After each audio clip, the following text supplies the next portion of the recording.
confirmed its first COVID-19 death. And while Uganda recorded more cases yesterday, the virus is taking a toll on the country's health system. The effects of the pandemic have spilled over to the economy, with the president suspending weekly markets and the public transport system for 14 days in the latest preventive measure. As the world intensifies the fight against the global pandemic, Uganda has deployed not only the medical officers, but also security agencies to save the situation. Tonight, we look deep into this fight with Dr. Diana Atwine, the permanent secretary at the Ministry of Health, and Dr. Ekwaro Obuku, the former president of the Uganda Medical Association.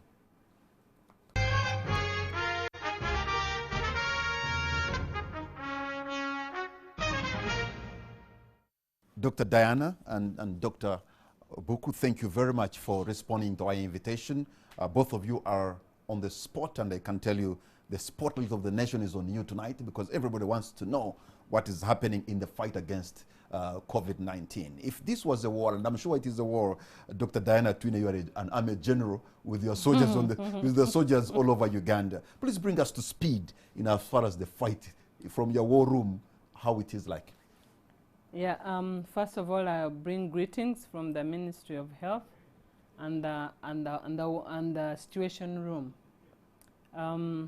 As you know, Uganda reported the first case about 4 days ago, on 21st, and so far we have 14 confirmed cases, but we still have many more that are coming up for testing, and we hope that with time, when people heed to our call, especially people who traveled, who came from abroad, and those who have also had contacts, will continue coming and will continue screening. But as far so far now, we have 14 confirmed cases, and they are admitted both in Entebbe and in Mulago, but they are all doing well. They are stable. Before I came, I didn't get the current update of our people in Mulago, but in the morning the report was saying that they were stable. There's one person who was still having high temperature on and off, but we hope that it will also calm down. We are managing them with the drugs for the fever and also for viral infection. But really, why we are here, mainly we want really to talk about prevention, because really prevention is better than cure, and to deal with this epidemic, if we don't all stand up and fight, as you said, as war. You have seen the countries that have advanced systems, that have got high economy, they have money, but you have seen what the countries have gone through. So really the reason why we're here is basically to talk about prevention, which is a good thing. Countries which are advanced, like Spain, like Italy, like the United States, in fact, Italy, they have been brought to their knees, Dr. Ekwaro. I mean, how do we avoid reaching that kind of level? Because when I think about it, it really scares. I think, first of all, thank you very much, and good evening, viewers. Bring greetings from all the doctors who are the commanders and the privates who are aligned under, of course, our field marshal, who is a field marshal Atwine here. She commands us and we fall in line. You know, they even gave us salary increase some 2 years back, and we are still feeling okay on that one. We are expecting more, but you never lose an opportunity to talk about the yes, moment. And then the COVID has disorganized our plans for this, so we are all aligning to fight the disease, which is very important. I think the number one thing which has been clear and consistent with President Museveni is to provide leadership. Clear, no doubt about it. If you look at the response, for example, in the USA, yeah, Trump dismissed it, and when you top leader and you dismiss it, then the others do not prepare. the ministry, working Dr. Diana here, have not been sleeping. However, below that, I have not seen the same being reciprocated. The MPs were debating. I expected to see a supplementary budget to furnish resources to this war. I didn't see that. Instead, they were rumor mongering you came from Dubai, which is work which has already been sorted by the statutory instruments signed by the minister to operationalize the Public Health Act pertaining to management of rare epidemics, quarantine and so on. That one is sorted by Ministry of Health, not Parliament. So when they are passing resolutions, that's not leadership. Their role is to allocate resources, one of their prime roles, and I expected that. Then the districts as well, that should be reciprocated. So in terms of leadership, we are actually prepared. In terms, the next thing is awareness that there is a problem so that we can take action. That awareness, the president has been on it, and he has taken actions to actually make sure those who are not aware are aware. For example, if you close schools, then people say what's going on. Then they are aware, oh, there is a problem. So I think everybody in the corner of Uganda knows that there is a disease called corona. Okay? In that awareness, we have seen opposition leaders come on board. Dr. Besigye gave his 11 steps. When I examined them and compared with the ones of the government, there are lots of similarities. Okay? Of course, they were concentrating on the economics. I will speak about the public health ones, which are 5. Hands, wash hands, full minute with soap and running water. You can use a hand sanitizer. It must have alcohol concentration 60% to 95%. The other extremes are not encouraged. They don't work well. Elbows, we are coughing like that. Okay? Inside. If you have a hanky, very good, but you still have to wash your hands after that. Then maintaining distance. In fact, I'm very happy with NTV. It's one of the places that I've gone to, and immediately I don't have to complain. Because I'm a doctor now, I must lead by example. And the good thing, we have the number one. We also doctor measured here. your temperature, I'm sure, when you're coming. Yes, they measured my temperature. I was excited. I washed my hands. You're even given me water to rehydrate just in case, and that's okay. Number 3 is the face. Don't touch it. Number 4 is the distance, which we have talked about. Number 5 is how do you feel? Do you have signs and symptoms? The cardinal ones are fever, like a flu-like symptoms, but with a history of having come into contact with someone who either is known to have had COVID or traveled from a high endemic area. And that contact, by the way, is within 1 meter for about 15 minutes. That message has trickled down, and wherever I'm going, even today I went to wash my car. And as I passed, the guy told me, Musa, we know you're Musa, but please. So I washed quickly, and I was very impressed that they were very aware. So awareness, leadership. The third one is now we have the disease in the country. We have our 9 cases, meaning now we are going into 14 cases. 14 cases. 14 now, sorry. Treatment must happen. Okay, and there are 3 T's now. When I saw the person from Adjumani, probably you can explain the circumstances. Then we saw the person from different places, not necessarily associated with the index cases of Dubai. Then you're beginning to think of local spread. For example, from the father, who the president said has come from Kisumu, to the infant, who I'm told now is being handled very well in Mulago. That's now local spread. And then if you find the Adjumani case where there is no clear explanation, I didn't get the explanation there, yeah? Okay. Then you're thinking of community spread, meaning you're not able to identify where the source is. That means now we have to go for the 3 T's. Test. And I'm very happy to hear this evening that, and she will respond to that, the Ministry of Health has expanded testing to the regional referral hospitals as the hubs for collecting the samples, okay? Then isolate and treat. Treatment, I think, is ongoing. She will mention the centers which are treating. Then trace. This is now the difficult part. Tracing the contacts of the index cases. And I'm sure she will give update about so that. Dr. Atwine, Diana Atwine, those 2 cases I think are very intriguing, especially the case in Adjumani for this businessman dealing in border trade and stuff like that. He ends up with a disease. He has no history of traveling abroad. He has no history of getting in contact with somebody who is known to have traveled abroad or even sick. That really is scary, isn't it? And is your surveillance team able to look at the people he's been dealing with? Have they been tested, his family and immediate friends and business associates?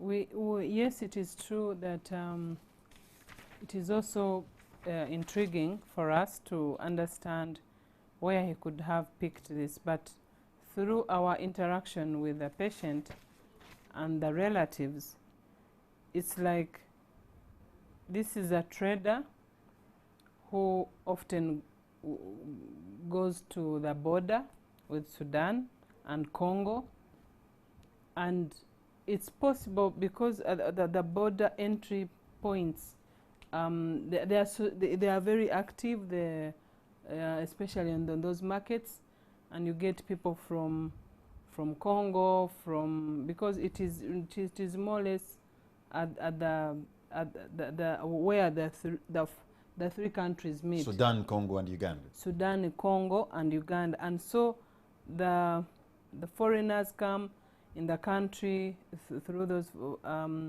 porous borders. So it's possible that possibly he interacted with some people who could be from any of the countries, but also from our country, because as you know, those Chinese who tested were going to Congo through those borders. Correct. So you never know. Maybe some people also passed through there, and then they were in touch with him. But as Obuku said, the work, really the biggest task is to trace the contacts, and because this illness, it only manifests when symptoms start, so it is difficult to start remembering everyone who interacted with the person.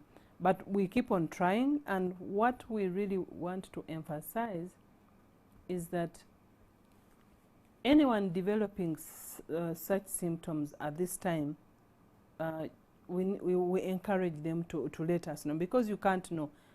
Even flu mimics like corona, so people should not just take it like that it's flu, but also sometimes, of course, it is difficult on our side, because even someone who just gets sneezing once, then they call and say, I'm dying, people, please, I'm coming, I have corona. So we are really getting so many people swarming our testing places, like in Mulago. Everyone is coming and say, oh, there's someone who called and says, oh, I woke up, I got dizzy, so I came to you to test. And of course, the challenge is to balance. We, as the whole world is competing with the few things that are available on the market. Actually, even testing kits, we don't have enough testing kits. We are really rationalizing. And so we have made our orders. But again, it is your call. You said if you see these symptoms, it's better to go and test. Of course, so when they come. People are coming because on your advice. Yes, when they come, we are able to assess. We are able to ask all those. We have our checklist. Then some that really don't have like real serious illness, we first give it some time and say, okay, we are going to observe you, and if within 3-4 days the symptoms do not progress, maybe you have flu. But in most cases, of course, we test. And actually, we have tested many people. We have tested over 200 just since we started. And we hope that we'll be able to get the test kits in time, because if we don't, then that is a big challenge for us. And all the countries are making orders, so we are in line. We are in line. I don't know how many number, but we are waiting. But you maybe to talk about testing. Testing, we have sent some supplies to the regional referral hospitals, and the regional referral hospitals will be able to support the districts within their jurisdiction. If there is any case that is reported, we ask the the people to call the surveillance. Every district we have trained our surveillance officers and DHOs. They are well trained because we've been having all these epidemics, you know, Marburg, Ebola, Rift Valley fever, Crimean Congo, Ebola, all those. So every district has been trained. So we have the structure in the district. So we want now, instead of jamming the center with calls, if someone is in Moyo, we have someone in Moyo who is a focal person, a surveillance focal person, and the DHO. Those are the first responder. They will come and assess and then get to us. So if but as of now, the test can only be done in one place, right? The test can be done. We have the machines, by the way. We have about 200.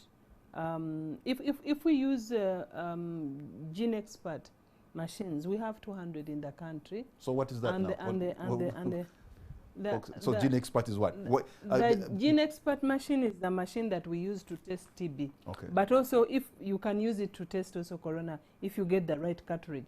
So we have ordered for the cartridges, and so we hope that when we. So my question, Dr. Diana, is that as of now, you can only test in one place, right? In UVRI. So we bring all the samples, samples. from wherever, and we send the sample to UVRI. But when we get enough supplies, then we'll be able to so what is this that has come from the Chinese billionaire Jack Ma? This is also molecular tests. They are like the one we are using, but still we'll need. They have different components, but one component did not come, so we have ordered for that. So we cannot use them until we have got the other component. So it is difficult to explain, but is that a machine that can test the antibodies? No. We have also ordered for the rapid tests. Rapid tests are the ones that either test for the antigen, the component of the virus, or the antibodies. Those we have ordered, and those are rapid tests. And when these tests, we have to validate them. Because you see, coronavirus has never happened. This is a new disease. So even the diagnostics are just being developed over time, and they are testing, they are doing research, and they want to see which tests are more sensitive, more accurate. And so when we get all these test kits, the CPHL, our Central Public Health Laboratory, is going to validate all those. So if you use those rapid tests, if somebody already has a viral infection that is not corona, you'll be able to pick this in 3 days, because on third day after infection, the antibodies, the IgM start going up. So it's the one that we test. But how about if it is another viral until like get the antibodies? No, you test specifically IgM against coronavirus. All right. Dr. Obuku, like Diana is saying, this is a new disease, and I'm imagining perhaps you are yet to know all the modes of transmission.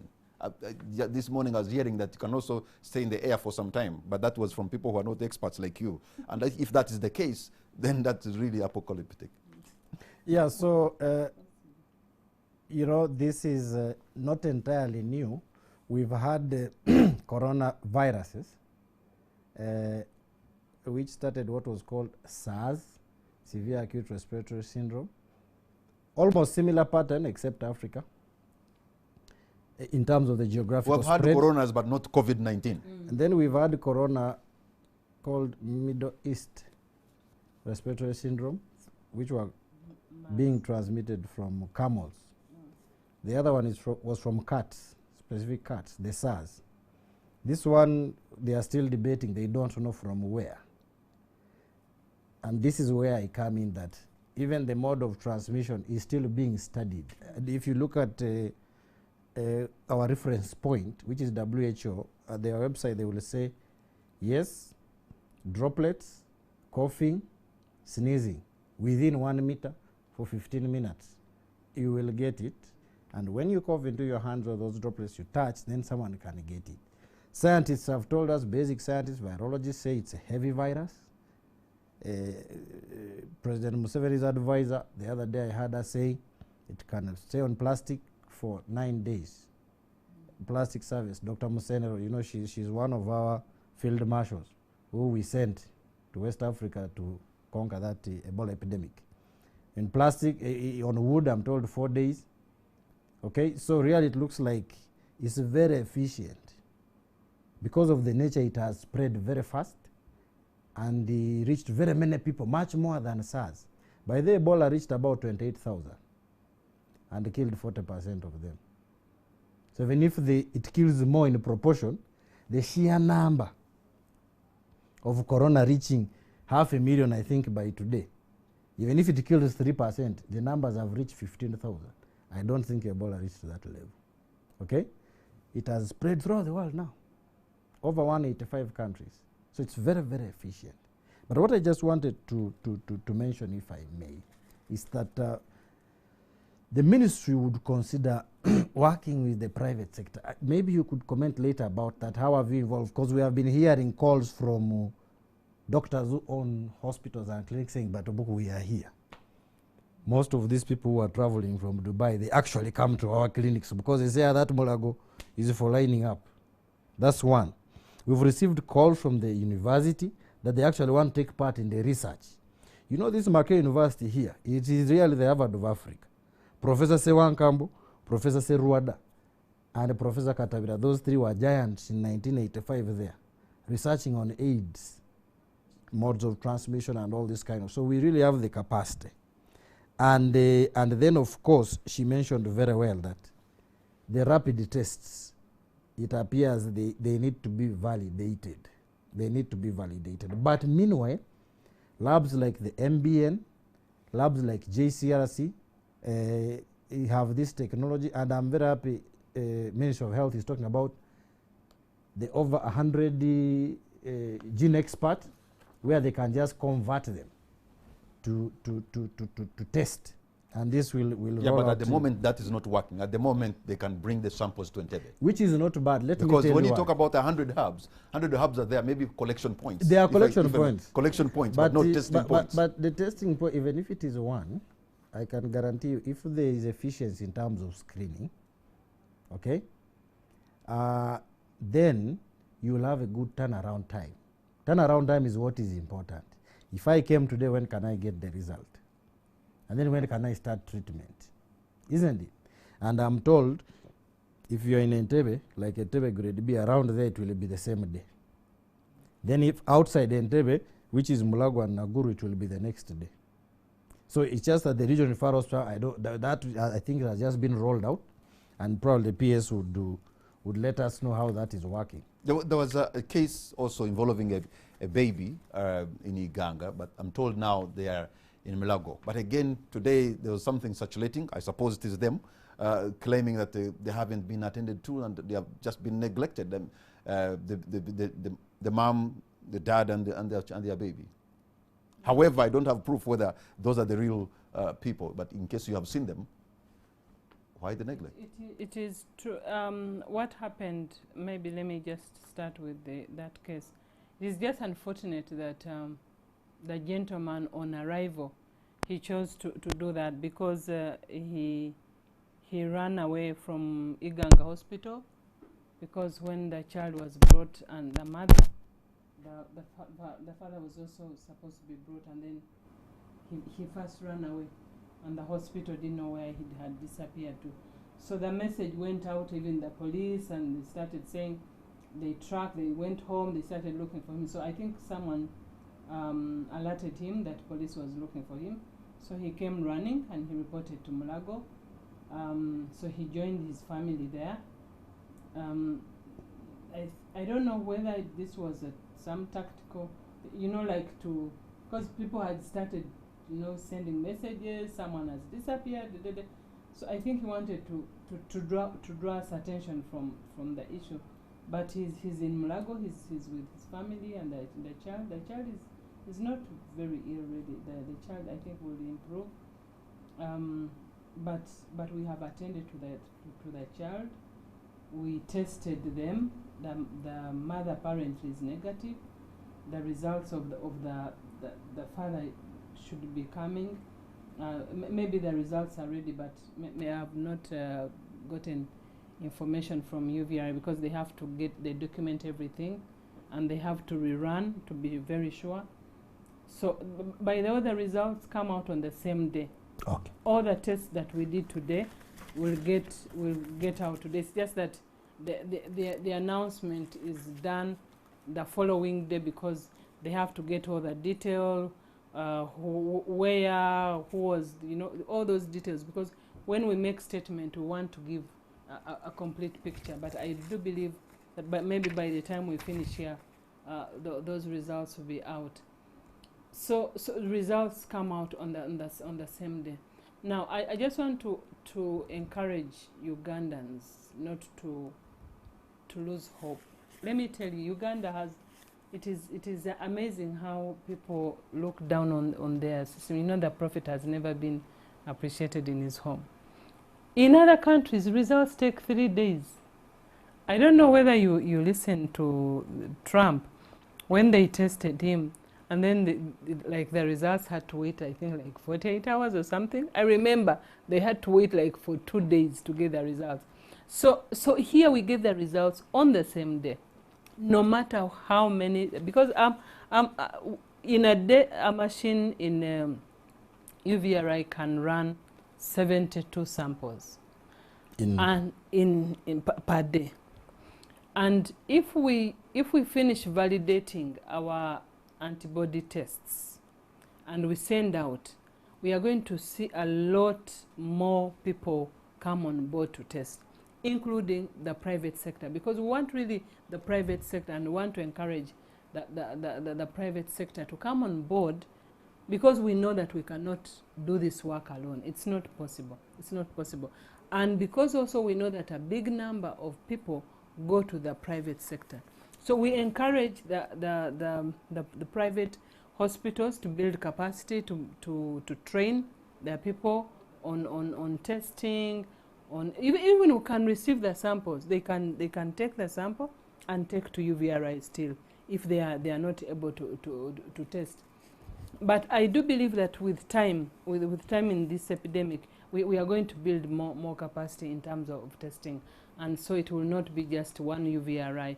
But we are going to see more facilities take up these responsibilities, especially if we have the rapid tests. Dr. Obuku, we see a lot of misinformation. A lot of information is going. There's information overload on social media. How do we start, discerning this is right, this is wrong, and it can really drive people crazy? Yeah, very, very difficult. What you're talking about is what we would call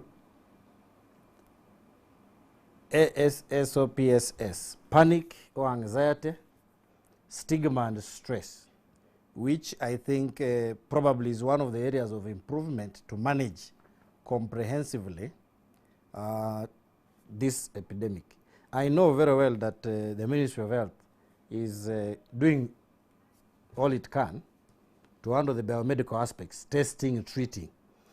But then let me give you an example that the day the president addressed us last Sunday, an American doctor who was taking a walk in Wandegea, she's actually a trainer of doctors in emergency care or critical care, who are very useful in such an epidemic, was attacked by border borders, calling her names, COVID, COVID, COVID. The good thing is she had a dog. Otherwise she would have made the news. It has been happening in other countries. People of Chinese origin, Asian origin have been, attacked, London and USA.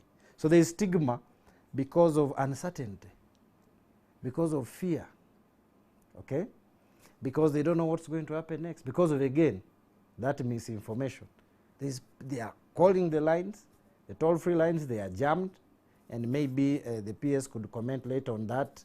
The call center, some colleagues were saying, we are calling, we are not going through, and that lack of communication can increase the stigma. So I've explained what could be fueling the stigma, misinformation, okay, and the uncertainty. However, we could manage this in different ways. HIV was the same.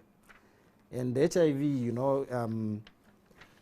there was no recovery without medicine. At least this one you can recover with, mujaja here and there, chai, 80% will recover. The other 20% will go to hospital.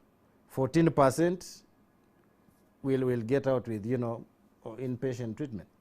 Then the 5% will need to go for ventilation or, you know, that intensive care, ICU and what. And 3%, according to the data from the Chinese cohort, will pass away. So you can see that 97% really. We should be seeing about the 97% who are likely to survive. But when you use your own calculation that because it is attacking massive, yes, then that yes, 3% could be millions of people. Could be millions of people. That is the thing. It's efficient. That's why prevention remains key. Prevention remains key. Let me talk about stress. When we came here, we're saying, by the way, have you know what I mean? Have you disinfected? Even this water here, but why are you touching it? That kind of thing which is with us, we are now cautious, we are aware, is natural. Just watching the statistics coming on, if you watch CNN every morning, there is a screen, section of the screen they have dedicated, you're just seeing numbers changing. Like that is source like of a tracker, stress. like a tracker. That is source of stress, just watching that one, by the way. Because then you say, now the thing has reached Uganda.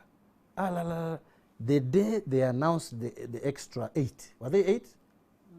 And you know it had first gone on WhatsApp, which is also part of stigma. You who has that information, why are you circulating it? It is unethical because it must have come from a medical personnel. You get what I mean? So you can avoid actually watching that kind of information regularly. But yet we need information. No, from credible sources. Ministry of Health, the update given by the Ministry of Health team is the most credible update in Uganda. If you want more information, go to the WHO website for our low-income country. Those two are the credible. Anybody, you see, I'm following the president's instruction. I don't know whether Corona is also visiting me. Because I'm talking without taking water. Now I've cleared my throat. So, Ministry of Health, WHO, their websites. So if you're an admin of a WhatsApp forum, it is your responsibility to see to it that if information is coming from sources which are not known and trusted, like WHO or the Ministry of Health, that is a rumor. Okay. Get rid of it because you are going to fuel. If you are a responsible person, don't forward it because you are going to fuel it. In fact, in any case, I understand from UCC, there is an act managing that kind of thing, Computer Misuse Act. That if you forward a message which is tricky, you're liable. But of course now the police are busy chasing Corona. They may not catch you. All right. Yes. Dr. Obuku and Dr. Atwine, we are going to take a break and we'll be right back.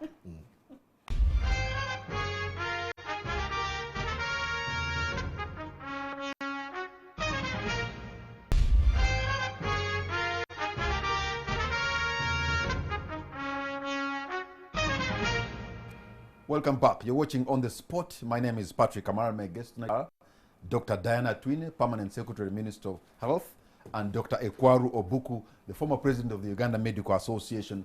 And we're discussing the impact and the fight against Corona in Uganda. I just want to know, Dr. Diana Atwine, you know, the medical professionals, those who are in the field fighting, how protected are they? How are you protecting your foot soldiers? We are trying to reach as many people as possible, and our main challenge has been to secure the personal protective equipment or the things to use. But what we have been encouraging our foot soldiers, especially up country, that at least they emphasize 4 things. They make sure that they put on mask for anyone they suspect has flu-like symptom. They don't see such people without having the masks. We know that the health center 3s don't have masks because they don't have theater, but those masks are available in every health center 4 upwards because they use them in theater when they are operating. And then so gloves, those 2 are important because really it is the mouth, it is the hand. Then also to ensure that if there is any suspected case, they refer that person so that, because they don't have the capacity. But we have sent now, so far, we've sent the PPEs to all regional referral hospitals. We have sent to the border points where the majority of the people are entering from. And I think tomorrow we'll be able to send even to the lower hospitals. But we are encouraging people to use them sparingly, because we are competing with the whole world for those few PPEs. So we are asking our health workers to be more vigilant, but at the same time to take extra caution when they are using those PPE, because, for example, those whole protective with goggles and those ones are used when you are taking care of the people you like now on the ward, ICU. like in ICU, but also on the ward now in Mulago, when we are treating those people who are infected. It is very important that they fully dress up.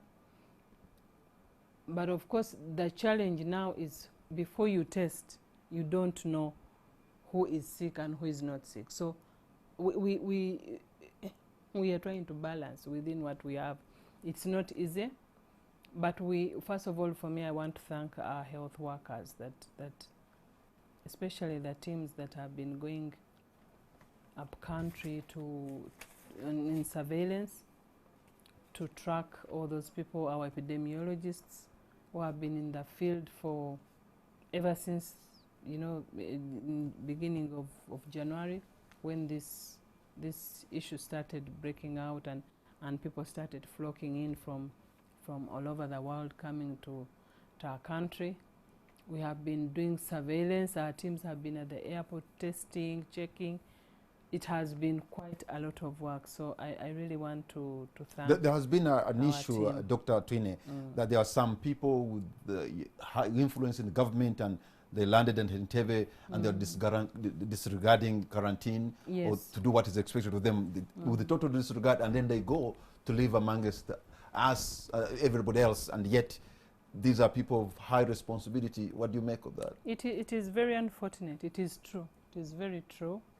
A number of people, actually, even when they were put in the hotels for quarantine, they escaped. They came with their cars, and people just walk out like someone is going, to talk to somebody, and then just disappeared, and many escaped. Even others, I'm told, although I really don't have the proof, that at the airport people paid to get away with it, which was very unfortunate. And well, I don't want to believe that, but that's what also I heard. But it is true, for sure. It is true that people. So, but as your surveillance teams, have they been able to reach them? Maybe to call them and come and, because it is for their own good and for the good of their families. Oh yes, just in case. We have been doing that. They have been coming, especially the ones that ran away. They've been coming quietly, because also they got scared. They have been coming quietly, especially if they developed any symptom. They come and we test. So it is a long process, but we have to do what we can. We didn't want to be harsh on them, because someone can decide to go in hiding. Stigmatized. They go in hiding, and then by the time wherever they come, they have been in their neighborhoods, what I've seen is that the Ugandans have not been have been on them constantly. If they knew you were a returnee from Dubai, they just come on your door and knock. Yes. and then they demand you to go. They want to see whether our people. I'm telling you, and really I want to thank the president, because the president has sensitized the people. The media has sensitized the people that everyone is a neighborhood watch. People call us, oh, so and so is hiding in the house. This one is, we don't know this person who has just come in the neighborhood. Even in my village there where I'm staying, people had to come and say, Musawa, we want help. We want you to come and we open this, someone's door. Someone is hiding here. Someone came from Dubai. So they are very vigilant. But Dr. Obuku, whereas that is commendable, it's on the borderline of doing something of victimizing victimizing yes, people. Yes. You see, if you look at the Public Health Act, and even from the ethics, community ethics versus individual ethics center around the patient and their rights. Community ethics look at the rest of the community, the impact on the rest. So it's a tension between community ethics and individual patient ethics. And I can tell you, if you follow the principle of the utilitarian principle, the greatest good for the greatest majority, that is the right thing to do. But also the community should understand that maybe that person is self-isolating. And this needs to be communicated clearly to the community that if that person is self-isolating, then that is fantastic. Better, yes. You get what I mean? But I wanted to build on the story of this because Dr. Diana talked about this, and this is very important. I first wanted to start by saying the general public should not rush to buy masks like they did for chloroquine and sanitizer. This mask is for the patient or the person who is thought to have contracted COVID. By the way, we shouldn't even be calling them suspects because that stigmatizes victims. The patient who has thought to have contracted COVID and has symptoms, to put it on like that and like that, and there is a metal here, isn't it? And not to touch here because that one is dead now. And you first start by washing your hands, by the way, before you put it on. And even when you remove it, if you touch it, it's assumed you're already touching the germs. And then when you remove it like that, you dispose it off. The second person to put it on is Bujanjabi. Are you allowing Bajanjabi there? I think they are not there. No. There are no Bajanjabi. But that ideally would be the next person. Then the third person is a healthcare professional. And this is where I come in. That two things have disorganized healthcare professionals. You see, the doctors, I called the intern leader. I asked him now, are you in hospital? They say, man, today we didn't go to hospital. I said, why? The president shut down transport. I said, you mean don't have cars? They said, doctors nowadays we cannot afford cars. This is why in 2016, I don't know whether we had foreseen this. We invited the president to our dinner. And we asked him, Mr. President, can you at least give us the first car tax free? Had he done that now, doctors would be flying to hospital. Maybe this is a blessing in disguise. The second thing is, even when they reach there, they don't have these masks here. Yeah? Why are these masks important? You know, they feel protected. These are like a bulletproof. Can you imagine sending a recruit to this place in Somalia, Al-Shabaab, and say, now, you just attack with the 3 bullets you have without bulletproof. That's how they feel. They feel vulnerable because we don't know who's having COVID, who's not having COVID infection. And the important thing there is that it instills confidence in these doctors to now attack the enemy. Okay, I'll not preach to the PS because she knows that very well. But just the urgency to take it there. If you look at the Ebola epidemic, even when you had all these gears, PPE, how you use them, and this message goes to the healthcare professionals. How do you use this? Please be careful. 2%, about 2% of the deaths of people who died in the Ebola thing were actually healthcare professionals who were otherwise healthy, but they contracted them because they used the PPEs in a way that exposed them. You know, you use it, you don't wash well, and you can forget because it's intense, we are few, and so on and so forth. But I wanted to commend the Ministry of Health, and maybe you can clarify. I saw an advert. Okay, at least I saw New Vision saying Ministry of Health recruits 200 medics. This is the way to go, to strengthen that labor force at the front line, so that you know, we are bolstered. On the issue, still on the issue of masks, are you saying that all of us were just walking on the street with masks? No, that one is not that necessary. It is okay for dust. Even psychological. Even psychologically, they feel not these ones. You see, in America now, these are special ones called N95 respirators. There's lots of research around here that it will capture almost everything. Yeah, if put on well. Of course, again, when you're putting on a mask in that place, it can't have space there. You cannot have a beard. You have to shave. Then they are fitting tests. Otherwise, you're going to contract a disease. Why we are saying you don't buy masks? First of all, you are taking away the masks in the market, which are needed there. That's what's happening in America. People don't have masks because, of course, their liberal economy allows anybody to buy anything. So the nurses who are like in New Those York, who should be having them, they don't have. they don't have. And if the nurse does not have, they can't attend to you. That one is straightforward. They are also breathing oxygen, my friend. Yeah. So, Dr. The other thing maybe the PS could comment about is that in summary, risk allowance. Let me stop there because that one is clear. That has always been your Yeah, thing. this is doctors have told me I ask about risk allowance. Dr. Atwine. On risk allowance, that is a must because that is the only motivator to our staff. We must pay risk allowance, whether we want or not. We must. On the issue of recruitment, yes, we are recruiting because we actually not just recruiting, but also we are going to acquire to expand ICU beds for regional referral hospitals. Make sure that, because if you've been watching what is happening in these countries, it's one of the things that they have really gone on their knees is in the hospitals. The outflow of patients and those who need ICU and they cannot get beds, it is incredible. So we don't want to get there.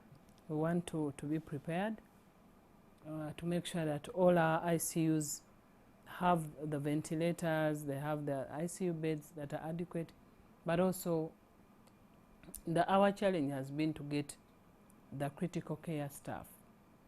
Critical care staff, we are still in short supply, but we've been talking to the experts. We have a few that we have, so that once we recruit this big workforce, they undergo that orientation to make sure that we post them in the hospitals to beef up the human resource already that we have. But we are going, I think, also to call upon volunteers, because I have seen even in America that has 100% staffing level. The other day I was watching, I think they got about 20,000 volunteers. They had to call upon the health professionals, the counselors, the nurses, the doctors, to come on board to volunteer to support. So we are going also to, if we get to that level, we'll really need also the volunteers to come on board. Okay, Dr. Diana Atwine and Dr. Ekwaro Obuku, we are going to take a break. When we come back, I'll open the lines that you two can be a part of this discussion. You'll see the numbers on the screen. Call us and ask if you have a question or a comment to make. We'll be right back.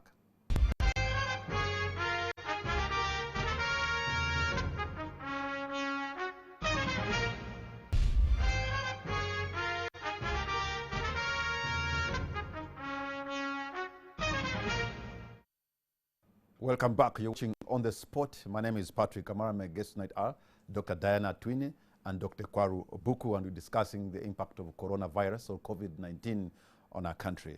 Before we went to break, Dr. Diana, you're talking about intensive care unit. I'm wondering, I'm told we have about 50-something intensive care units in Uganda. That would be maybe one for every 1 million people. And then I've heard something called the ventilators. God forbid if we reach that level, can we afford even to have these ventilators? No, we don't have only 55. I think we in Mulaga alone we have 120 something, 126. But we are also going to expand the ICU beds in all regional referral hospitals. We have also some that are there. Jinja has some, Kabale has, Barra has, but also in the private sector. In Kampala alone, all these big hospitals around, they have some ICUs. So I think in total there should be, even this new hospital of the Turkish, the one called, it's called Medipal. This around? They have very good ICUs. Babiha Road. Yes. So we have a good number of beds, but I wouldn't say that they are enough, looking at the burden. That's why we just want to invest a little more So are you saying those ICUs also have what you call the ventilator? The ventilator is the one that you use when, Yes. you know, to support the breathing in case somebody cannot breathe properly. So that's where we are on preparation for the critical care for our patients who need ICU. The beauty at least is that 80%, as we have seen, will not require the ICU. But we are also, that's why really we need to speak about science and scientists. We brought them on board. We have brought actually the scientists on board. We are very, very interested in knowing how COVID behaves in our setup, because here we have 1.5 million people with HIV, although they are on ARVs, but we don't know how their body will react with COVID. We have got now high burden of cancer. Many of our patients are on chemotherapy. We don't know how they'll pull through if they got such infection. We have high burden of diabetes. So with all those, but also with, you remember the theory of blacks, but of course those things don't work. Everyone is vulnerable to get COVID. But we really want to study this in our environment so that we cease to use data from China, from Europe. We want to see in Africa, because even SARS and MERS did not come to Africa. This is the first viral epidemic to come to this magnitude. So we want to see how Africa and Africans behave. Or how the virus behaved in the tropics. Yes. But because also our temperature, we don't have, like in Uganda, we don't have that humidity. We are not at the coast. We are high so that our temperatures are mild. So we want to see also the environment and how this virus behaves. But my fear is that also as it goes through country to country, from population to population, it mutates. The virus mutates and it changes. For example, there is someone who is saying that the virus in Italy could have slightly mutated from the original virus in China, and that's why we are seeing more deaths.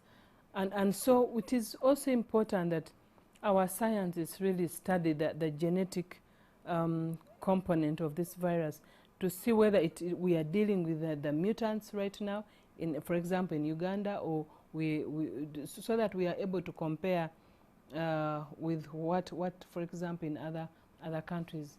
But you as doctors, isn't that something to expect, that the virus will always mutate? Yes, it does. It does over time, but we don't know. It can mutate to get less virulent, or it can mutate to get worse. Yes, so it can move either direction. Yeah. And that has an impact on the vaccine design. But can I? Yeah, so but what I wanted to pick from there really is that she mentioned ICU beds and that kind of thing. And what we really need is that to understand that road traffic accidents haven't stopped. But maybe now with this shutdown, that has stopped. But other diseases which may take you to ICU are ongoing. Malaria, by the way, we have done a good job reducing malaria from 100,000 deaths a year to now about 30,000. So we've done a good job, but it's still big. You know, if you look at 2,500 deaths a month, that's still big. So the tuberculosis, we had World TB Day yesterday, but one, is still ongoing. So this is why we are requesting a parliament. This 5 billion here they have given the Ministry of Health is peanuts. They need to give 50 billion to attack this problem and take the opportunity to strengthen the health system. As the president said, this COVID is good. It has made people like Obuku think properly, but also it is giving us an opportunity as a country to rethink and strengthen our systems, not only health, but also things like determinants of health, water, access Hygiene. to water. Hygiene, National Water and Sewerage sanitation. Corporation should take this opportunity to find low cost but high Okay, impact let me technologies. open the Yeah, line so yeah. that we get to hear what Ugandans are saying. You have the numbers on your screen. You can call us, tell us your name and where you're calling from, and please keep it short so that we can pick a number. Hello? Oh, already I lost that call online. Let me try to pick another call online. Please tell us your name, where you're from, and if you have a question, whether it's going to Dr. Diana Atwine or Dr. Obuku, be specific. I have a call online. Hello? Hello? Yes. The line is not very good, but what's your name, sir?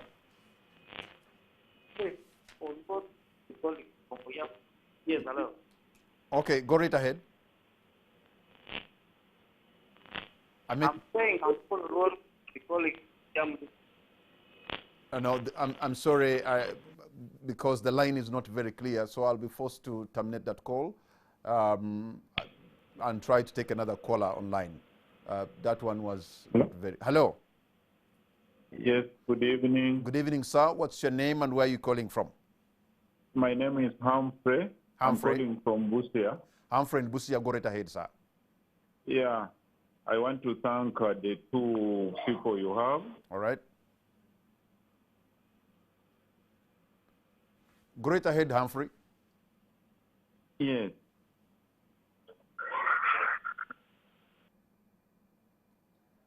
Humphrey, you only wanted to thank, nothing else you wanted to add? Okay, I take it that you just wanted to thank the two guests in the studio tonight. Thank you very much, Humphrey, calling from Busia. Let me try to take another caller online. I have a call online. Hello? Hello? How are you, sir? Good evening. What's your name and where are you calling from? This is Jeff Ekwaro from Earth. I'm sorry, sir? My concern is why people think that quarantining people is just like their own ship. And what the position is, and that's okay to answer for all Well, the things around them. sorry, that line again also is not very clear, and so I'm being forced to terminate that one as well, and maybe try another one. I don't know what's happening with the lines now. Have another call online. Hello? Hello? Okay. I think I'll have to, unfortunately, cut the lines because of the interaction is not very smooth, it's not very clear. Let me just try one more. Hello? Hello? Good evening, sir. Hello? Good evening, sir. Hello? I'm calling from Port. You're on air, sir. Go right ahead. What's your name? Hello? How are you? All right, let's cut the Hello? line. All right, we can have a good conversation now. There's a problem, I think, with the lines. Let's shift the issue as we conclude on the issue of economics. Because if there's no cash flow, if Ugandans cannot be transported using mass transportation system, then the economy is going to take a hit. I know you're not an economist, but of course you have to deal with it. How, first of all, I wonder whether you have asked for a supplementary budget as the Minister of Health, how much you have asked for and how much has been given to you. Yes, we have asked, and we are waiting for Minister of Finance to give us. They gave us 5 billion. 5 billion. At the beginning of this outbreak, but we hope that they are also going to make sure that they give us more money, because to have this kind of outbreak, it is quite an expensive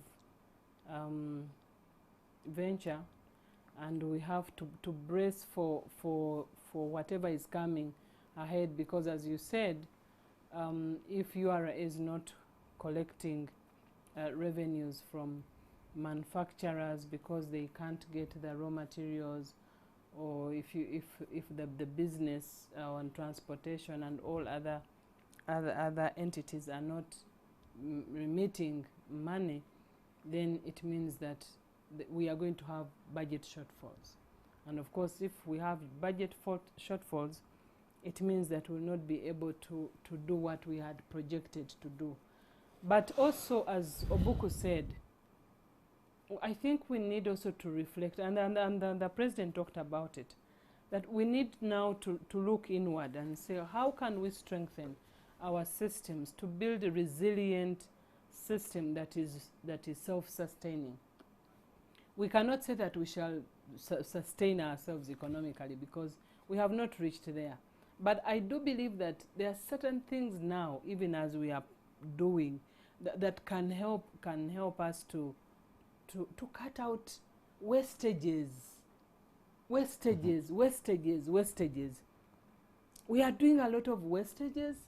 You know, personally, I don't agree that these seminars and all those, and I've always talked against those seminars. They never add value, and we spend billions of money in such things.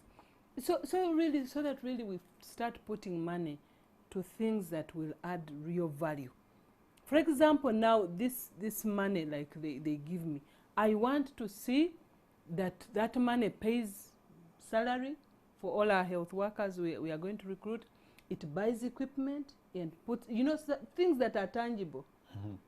It supports our teams that are moving up and down and to track people. Of course, we have also these additional expenses that you know, these hundreds of people that in all these hotels, about 20 hotels, you know, that we have to pay each one for 14 days. And then we have all these people who are coming to Mulago for isolation, and then we have to take them to hotels. Now we are going to transfer them to the schools. We have all these, you know, people are pouring in our hospitals, and they said we can't afford, government etuyambe. Even people who you can see that they are well off and they can pay. But say, you know, we have that. But when you suggested that people pay $100 for a day, $100, that was just one day. That was the first day. Please don't talk about history. So, okay. That was the. Don't you have a bill to pay from the hotels? No, let me tell you. On that day, the Minister for Tourism, who was tasked to get a place, in firefighting, they just picked a hotel because people were at the airport, and the hotel they got that was willing at that time just said $100. But we went back and sat with the hotel people and said, no, we cannot accept this. We can't. If government is going to support these people, you better cut. And the hotel people cut to half. So I think it's not true that it remained, you know, $100. But the issue is, if we have that lack should teach us to be economical, to put money to things that will create multiplier effect. Okay. Yes. Somebody is saying here that social stigma is actually turning into a big problem. Yes. That I have heard of cases in Mbale, Mbarara, Arua, and Luzira that seem to be driven by stigma. Anything Ministry of Health is doing, how can they help? We want, actually what we are trying now to do, when people call us, we prefer actually talking to the patient or the potential, you know, patient, and we calm them down. There are some actually we have talked to, and the following day you go to talk to again, and then someone tells you, I am even better. I was not sick. I think I was just almost choking because of fear, and people were banging on the door. There's a lady who is in Wakiso somewhere. She was staying alone in the house. She came, she asked the mother to leave, and she was staying in the house. She locked the door. Then in the morning they saw her open the window. They started banging the house. The woman couldn't even, you know, do anything. She was stigmatized. She started calling. She was literally crying. So we are trying to counsel as many as possible, but also to talk about that society needs also to understand that these people didn't commit any crime by going to look for jobs outside. It's just unfortunate that in the circumstance they found themselves in this kind of thing. the best is just to encourage them to come forward, and we keep them in quarantine, and we test them and observe and see how how it turns out.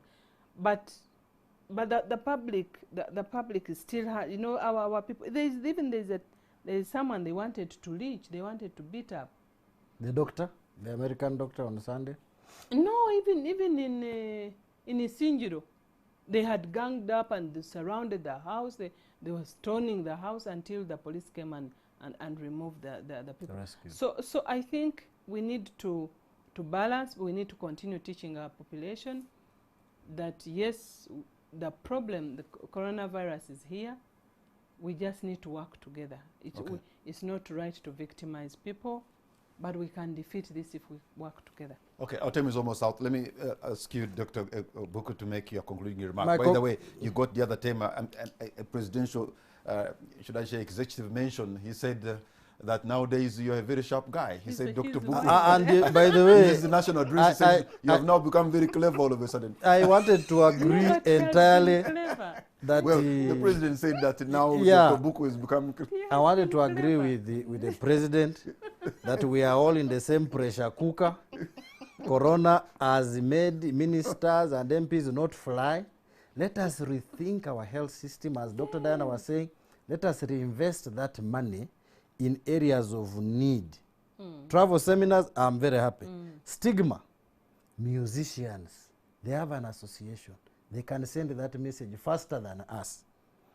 These communication companies, in fact, the Honorable Chagulanyi has already released he has started.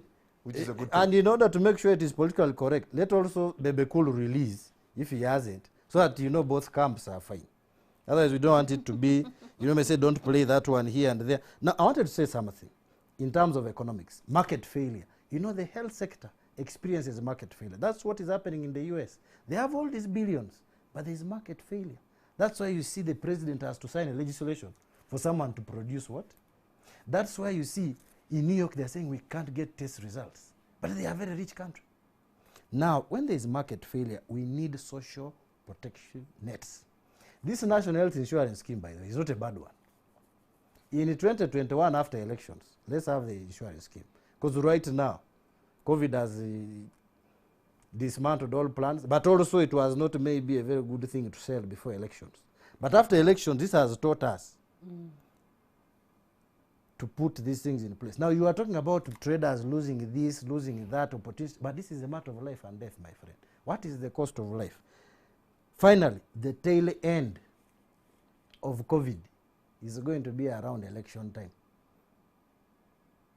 And when you try to interrupt that, you get what is happening in China now and Singapore. When you say now you can resume business, the cases come back. And this is a matter of life and death. Okay.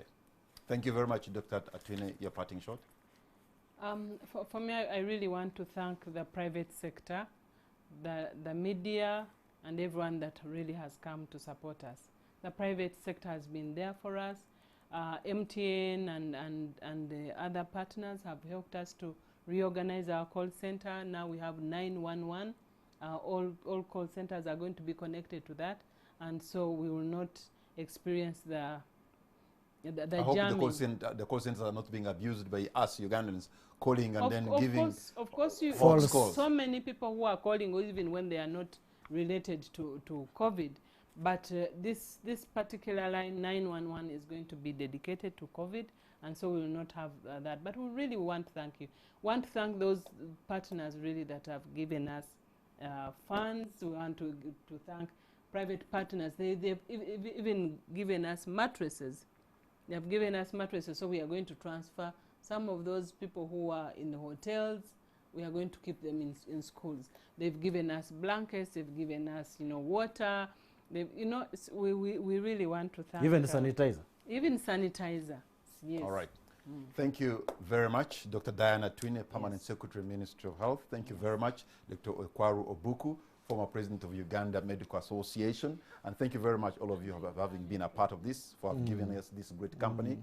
Let us try to be focused, fight together. Let us try to stay healthy, stay alive, and practice social distancing so that we can fight coronavirus together. Good night and God bless Uganda.